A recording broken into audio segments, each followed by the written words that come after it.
देवी प्रपन्नार त्यरे प्रसीद प्रसीद मातर जगतोऽखिलास्य प्रसीद विश्वेश्वरी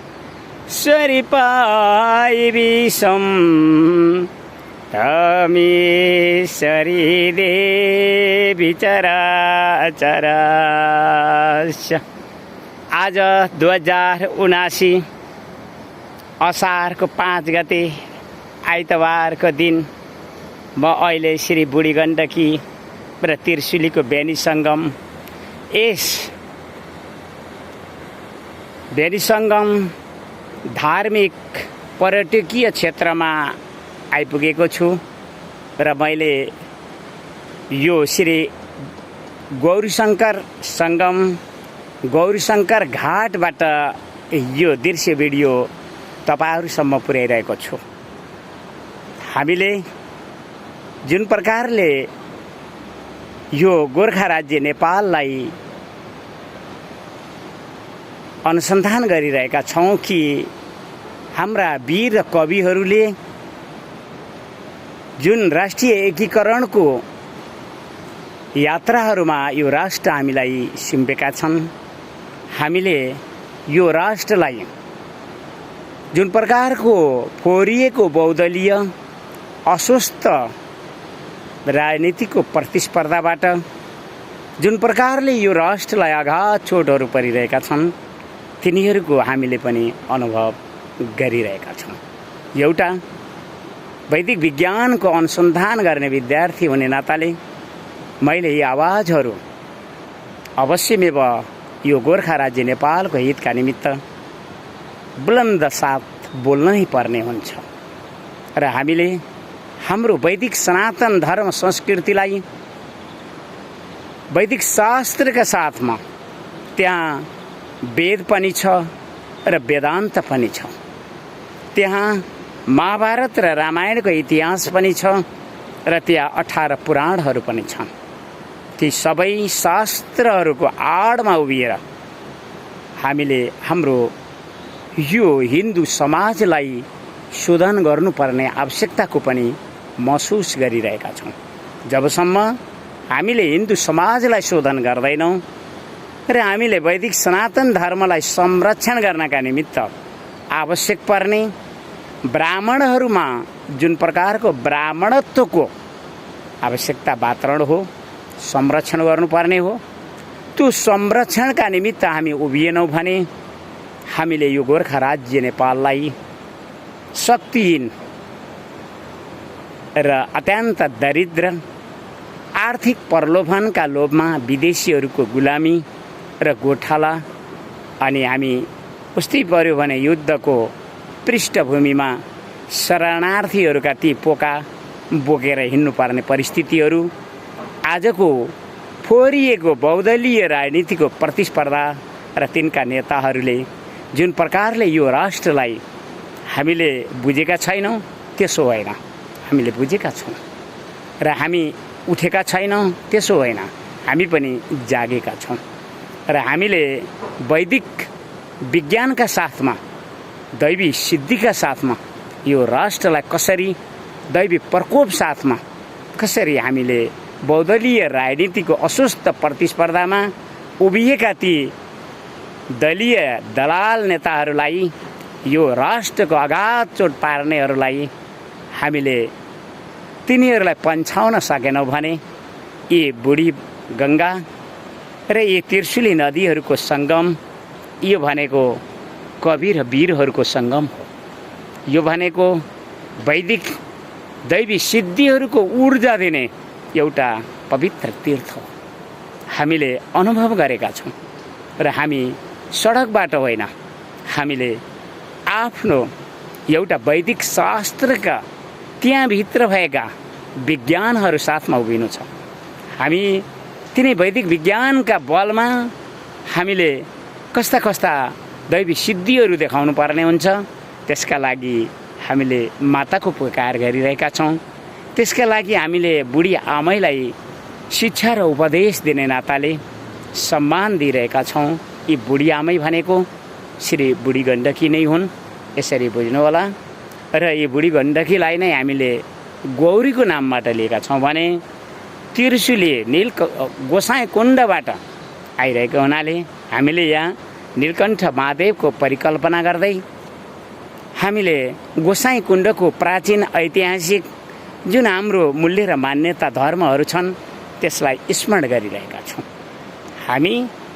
हामीले जुन गर्नुपर्ने कर्तव्य थियो त्यो कर्तव्य भनेको वैदिक सनातन धर्मलाई संरक्षण गर्दै हिन्दू धर्मलाई शोधन गर्दै यो गोर्खा राज्य नेपाललाई हामीले संरक्षण गर्नका निमित्त ती वैदिक शास्त्रहरूमा जुन प्रकारको वैदिक विज्ञानहरू छन्, जुन प्रकारको त्यहाँ दैवी सिद्धिहरू छन्, ती दैवी सिद्धि र दैवी विज्ञानहरूका साथमा वैदिक विज्ञानका साथमा हामी 2078बाट वैदिक विज्ञानको अनुसन्धान गऱ्यौँ र हामीलाई के महसुस भयो भने कि हामीसँग दैवी सिद्धि भएन भने हाम्रो यो हिन्दू समाजलाई शोधन गर्न सक्दैनौँ र हिन्दू समाजलाई शोधन नगरेसम्म यो राष्ट्रको राष्ट्रिय संरक्षण हुन सम्भव पनि छैन।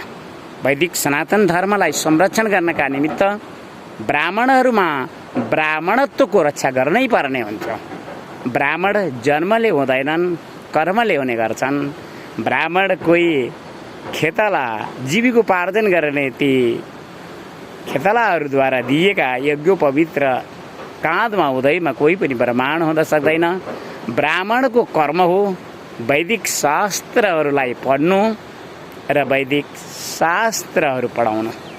ब्राह्मणको कर्तव्य र कर्म हो कि वैदिक यज्ञहरू गर्नु र वैदिक यज्ञहरू गर्नका निमित्त प्रेरणा दिनु। तपाईँ काँधमा जनै छ, पशुपन्छी हिंसा मांसा तपाईँका चुलामा छन् र तपाईँ मतवालीका ती द्रव्य पदार्थहरू पिउँदै हुनुहुन्छ। तपाईँको काँधको यज्ञ पवित्रले तपाईँलाई ब्राह्मणको पहिचान दिन सक्दैन। यो एउटा लाइसेन्स पनि हो कि कर्मको लाइसेन्स हो।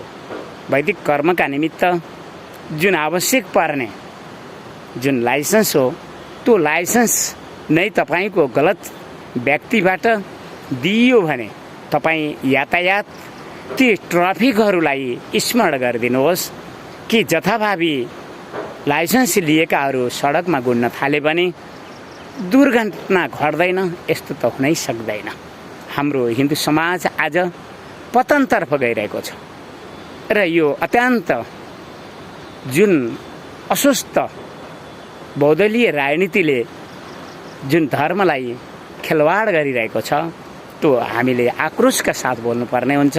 किनकि हाम्रो गोर्खा राज्य वेदको उर्वर भूमि पनि हो र यो हिन्दू राज्य थियो। आज त्यस हिन्दू राज्यलाई दुधमा परेको माखु समान मिल्काइएको जुन बदला छ, हामीले दैवी सिद्धि साथ दैवी प्रकोप साथ उनीहरूलाई हामी चुनौती नै दिनुपर्ने हुन्छ। जो यो राष्ट्रको घातका निमित्त, धन पैसाका निमित्त राष्ट्रलाई र यहाँ रहने नेपाली नागरिकहरूलाई बेचिरहेका छन् र आफ्नो दलीय स्वार्थ पूर्ति गर्नका निमित्त उभिएका छन् भने हामीले पनि हाम्रा वैदिक शास्त्रहरूबाट दैवी सिद्धिहरूलाई प्रयोग गर्नेछौँ र वैदिक विज्ञानमा त्यो सम्भव छ।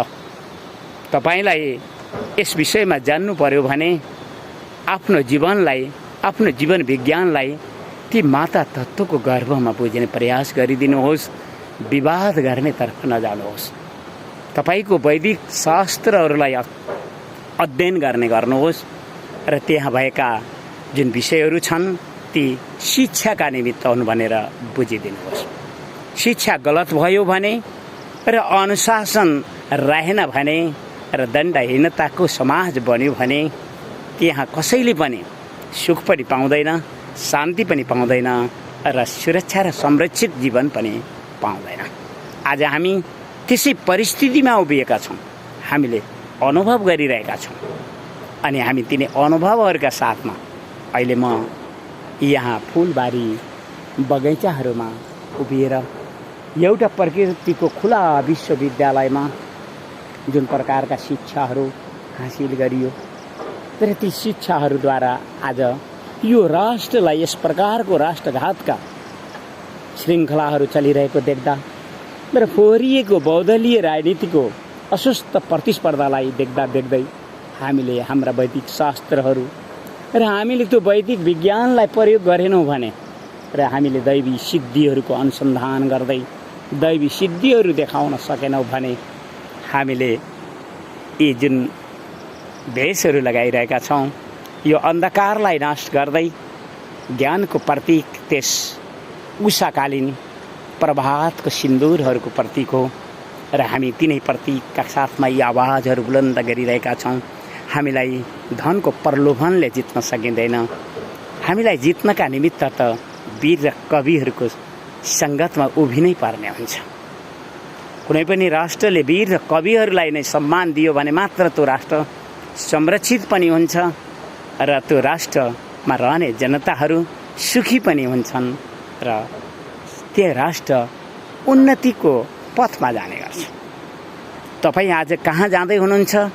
यो यिनी आवाजहरू सुनेर तपाईँले आफ्नो विचार गर्ने गर्नुहोस्, आफ्नो जीवनलाई विचार गर्ने गर्नुहोस्, यो प्रकृति विज्ञानलाई विचार गर्ने गर्नुहोस्, आफ्नो जीवन विज्ञानलाई विचार गर्ने गर्नुहोस्, प्रकृति जैविक जगतको विज्ञानलाई विचार गर्ने गर्नुहोस्।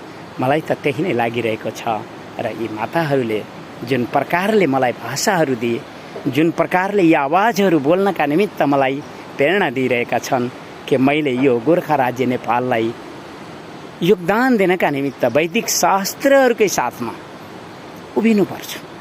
वैदिक शास्त्र साथ जाने हो। हामीले कोही पनि ती गुरु र गुरुहरूका विचारहरू साथ जाने होइन। शास्त्रमा के लेखिएको छ र ती शास्त्रहरू हाम्रा निमित्त धार्मिक शैक्षिक वातावरणका निमित्त हुन्। हामी देवालय र तीर्थहरू अग्नि साक्षी राखेर बनाइएका छौँ र त्यहाँ आउने जो पनि विघ्न बाधा पार्ने दुष्ट दुर्जनहरू छन् तिनीहरूलाई पनि श्रापको विधि राखिएको छ। किनकि एउटा आत्रीय नस्लमा रहेको हुनाले मेरा पुर्खाहरू दुर्वासा आदि ऋषि हुना कारणले दुष्टहरूलाई सम्मान गर्ने होइन, दुष्टहरूलाई त अनुशासनमा राख्ने ती श्राप विधिहरू साथमा उभिनुपर्छ। मैले पनि त्यही विधिमा उभिएको छु। यो राष्ट्रलाई अगाध पुर्याउने र हिन्दू राज्यलाई जसले अपमान गरेर दुधमा परेको माखु समान मिलाएका छन् उनीहरूलाई त हाम्रा देवी सतीहरूले दिएको श्राप साथमा हामीले पनि यो राष्ट्रलाई यदि अत्यन्त घात हुने पैसाका निमित्त मरिहत्या गर्ने यी बहुदलीय नेताहरू र फोहोरिएको राजनीति र यो राष्ट्रको शासन प्रणालीहरू अनि हामीले तिनीहरूको अस्वस्थ प्रतिस्पर्धालाई बुझिसक्यौँ। अब त हामीले वैदिक शास्त्रमा कहाँ कहाँ कस्ता कस्ता प्रकारले कस्ता कस्ता स्थानहरूबाट दैवी सिद्धिहरूका साथमा उभिन सक्छौँ त्यो विषयमा अनुसन्धान गरिरहेका छौँ। तपाईँले बाहिर समाजमा देख्नुभयो भने यो आवाज गर्नेलाई चिन्न सक्नुहुने छैन, तर अन्तर्हृदयमा यो राष्ट्रका निमित्त बलिदान हुनुपर्छ।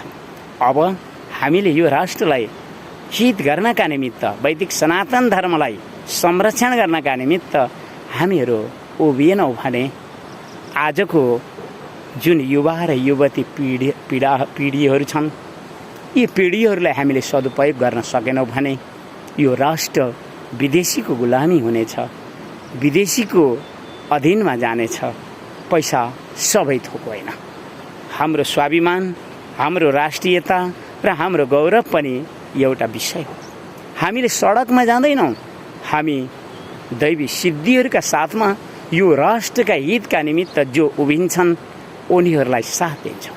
सबैलाई पनि हामी साथ दिँदैनौँ। जो कवि पनि छन् र वीरहरू पनि छन्। यो राष्ट्रको संरक्षणका निमित्त बलिदान हुने वीरहरूलाई हामी अवश्यमेव हाम्रो वैदिक विज्ञानद्वारा जुन प्राप्त हुने दैवी सिद्धिहरू छन् ती दैवी सिद्धिहरूको साथ दिनका निमित्त हामी उभिनेछौँ, उभिनै पर्ने हुन्छ। यो राष्ट्र, यो गोर्खा राज्य, जो गोर्खा काली, जुन राजेश्वरी देवी अनि यी नेपाल आमा, हिमालय, पहाड र तराईले सुसज्जित यी देवी, यिनलाई हामीले संरक्षण गर्न सकेनौँ भने हामी सुखी पनि हुने छैनौँ, शान्त जीवन पनि पाउने छैनौँ र संरक्षित जीवन पनि पाउने छैनौँ। यो एउटा अत्यन्त वेदनाको विषय बनिसकेको छ। हामीले दैवी सिद्धि पाउँदैनौँ भने हामीलाई अन्धविश्वासको धर्मको आवश्यकता छैन। हामीले वैदिक शास्त्रहरू पाएका छौँ, हामीलाई गुरुहरूको आवश्यकता छैन। जुन गुरुहरू यो राष्ट्रको घातमा उभिएका हुन्छन् र आफ्नै पूजा र आफ्नै स्वार्थहरूमा उभिएका छन् भने ती पनि हामीलाई आवश्यकता छैन। हामीलाई यो राष्ट्रका निमित्त जनशक्तिको आवश्यकता छ। हामीलाई यो राष्ट्रको हितका निमित्त हामीले हाम्रा सिद्धान्तहरू, दर्शनहरू, विचारहरू हामी आफैले कोर्नुपर्ने र बनाउनु पर्ने स्थिति आइरहेको छ। हामी खाद्यान्नमा आत्मनिर्भर हुनतर्फ बढ्नै पर्ने हुन्छ र हाम्रा नदी नाला र यी जलहरू यसलाई हर प्रकारले सदुपयोग गर्न हामी उभियौँ भने हामी विश्वको अगाडि समर्थ राष्ट्रको रूपमा परिचित हुनुपर्नेछौँ।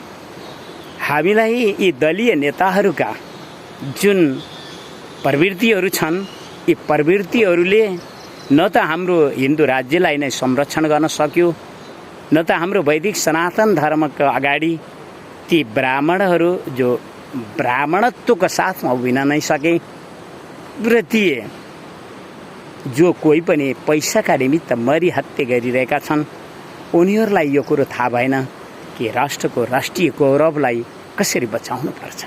आज मैले यो बुढीगण्डकी र त्रिशुलीको बेनी सङ्गममा उभिएर र यस नीलकण्ठ महादेव मन्दिरमा उभिएर मैले त्यो लामटाङ हिमालको ती गोसाई कुण्डलाई स्मरण गर्नुपर्ने हुन्छ र मैले यी बुढी गण्डकीलाई बुढी आमै भनेर पुकार्नु पर्ने हुन्छ र मैले यी त्रिशुली र बुढी गण्डकीको सङ्गमलाई जुन बेनी सङ्गम हो, बेनी दोभान हो, यसलाई गौरी शङ्कर सङ्गमको रूपमा देख्नुपर्छ भने यो जुन देखिँदैछ यो दृश्य गौरी शङ्कर घाटको हो भनेर पनि मैले सङ्केत गर्नुपर्ने हुन्छ। र यहाँ उभिएर बोल्ने एउटा आत्रेय ऋषिकुमार परमहंस भिक्षु तीर्थ हो।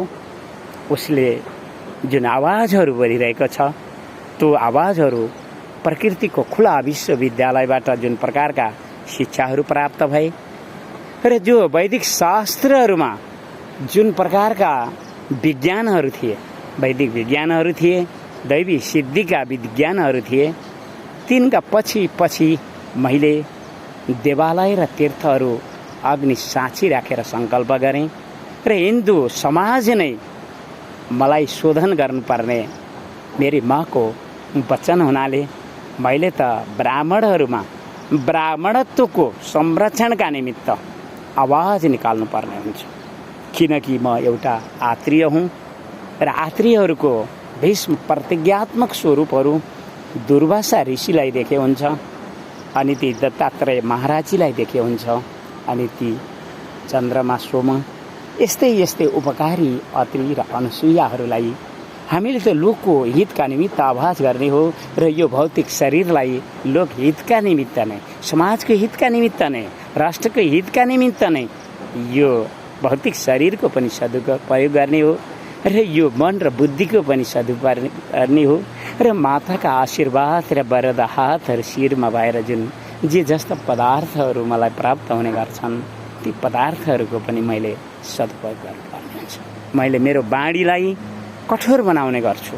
यस कारणले कठोर बनाउने गर्छु कि मेरा जो कोही पनि अपमान गर्ने दुष्टहरू छन् त्यो दुष्टहरूलाई श्रापसहित नष्ट पारिएन भने हामीले हाम्रो वैदिक सनातन धर्मलाई संरक्षण गर्न नसक्ने, हामीले यो राष्ट्रको बहुदलीय अस्वस्थ फोरिएको जुन वातावरणलाई अनुभव गरिसकेका छौँ र हामीले हाम्रो हिन्दू धर्म अत्यन्तै पतनतर्फ गएको देखिरहेका छौँ र यसलाई शोधन गर्नुपर्छ भन्ने सिद्धान्त साथ उभिएका छौँ।